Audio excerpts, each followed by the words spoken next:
Welcome back to Andy's Guides. In today's video, we are going to show you how to export a SharePoint list to Excel. Let's begin. Now, the first thing that you need to do is to log in using your credentials. If this is your first time here in SharePoint, just follow the on-screen instructions and you're good to go.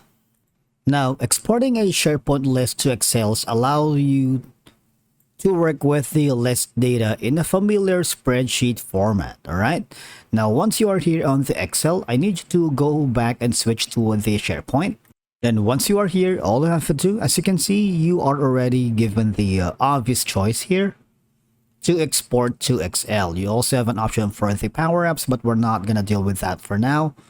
I'm going to click on the export to Excel. What will happen is you can just put into the save file folder that you wanted.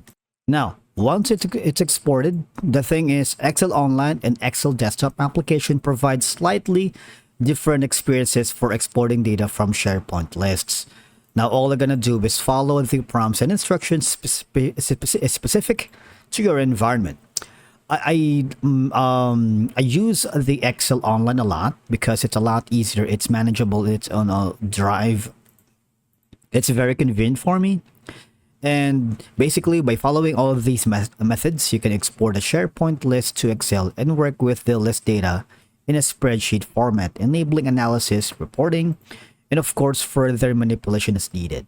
All I'm gonna do again is just open the file if you wanted, and then export the Excel file that you have done from the SharePoint list. All right, and that's it for today's video. Thank you so much for watching. We will see you again in the next one.